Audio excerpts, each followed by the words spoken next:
To me, happiness means a sense of contentment with what one has in life. Everybody wants to be happy, and I'm no exception. I'm pretty satisfied with my life as is, but my life will adapt change as I transition out of high school. So how will I go about reestablishing an equilibrium in the future, when there are so many more factors to consider? In this course, I've learned a lot about happiness and what it means to be happy. With thorough reflection of what I have learned and my own experiences, I have been able to create small list of hints to help me out in the future. Number 1. Don't avoid my problems by living in illusions. I love reading, and honestly, I tend to read when I'm stressed out, in order to forget about my problems. When a book is written well, reading them gives off the illusions that I'm in the actual story, experiencing what is happening along with the protagonist. It's so easy to forget about what is actually happening around me when I'm engrossed in the book, and there are so many good stories to get lost in. But using fictional worlds as an escape from reality is unhealthy and not productive, because my problems will not be magically solved by putting them off. This is shown in the Google Maps episode, where Google Maps actually found temporary joy from his midlife crisis by magically entering into the world of a book, and even taking a character out of the fictional world to romance. But his reliance on fictional worlds as a reprieve led him to be projected into an old Spanish textbook, doomed to be chased by a verb for the rest of his life at the end of the story. Living in illusions created by oneself is just as bad as living through stories created by others. Miss Brill lives her life in a carefully crafted illusion. She insists on wearing her old-fashioned fur, even though she looks down on other older people for wearing out-of-date Panama hats and button boots. It is not until when she hears a young couple making fun of her for being a stupid old thing for wearing fur that looks like a fried pudding that her illusion shatters. When her illusion breaks apart, she becomes dejected. She skipped her Sunday treat of honey cake and went straight home to put away the fur she loved. Ultimately, the only thing that comes out of escaping reality is unhappiness, so instead of avoiding any future problems, I should face them head-on. Number 2. Other people can bring me happiness just by being happy, but I have to be sure to balance out my dependency on them, or else I will suffer.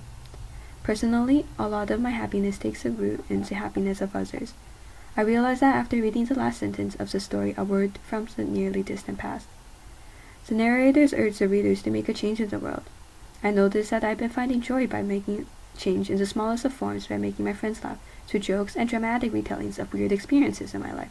After all, laughter is contagious, and if studies show that even faking a smile can make a person genuinely happy, laughter is sure to do more. I vow to continue what I've been doing in order to make more than dust. But there has to be a careful balance when placing the source of happiness with that of others. The happiness of Paul from the Rocking Horse winner is wholly dependent on that of his mother's, and the happiness of his mother is based on material wealth. The boy wins over 80,000 pounds from a horse race, but he dies before he can experience any praise from his mother. Too much dependency can only bring pain, not happiness, and that is proved in the story. I should keep this in mind as I experience new friendships in the future. Number 2.5.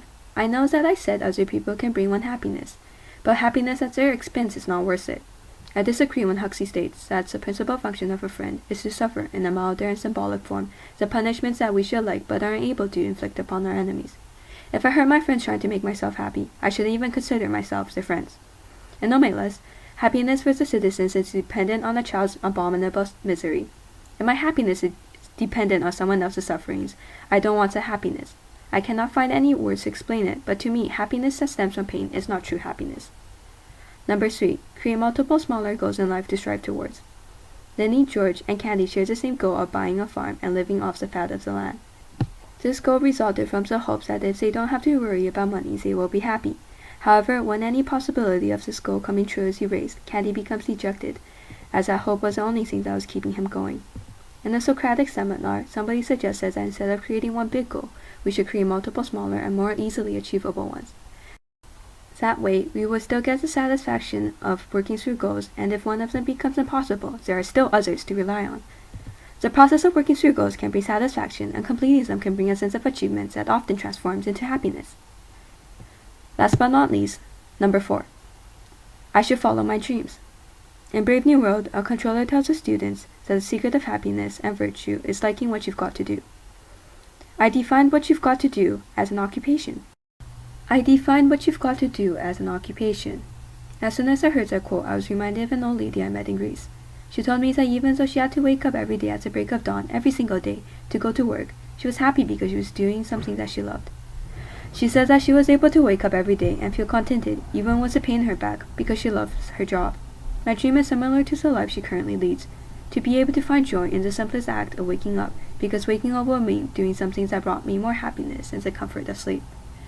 Life is short, and if I spend it doing something that I hate, I will not be able to be happy, and life will not be worth it. All in all, using all that I have learned in this semester and combining it with the experience that I've had in my 17 years of life, I believe that I will be able to find happiness regardless of what the future has in store for me.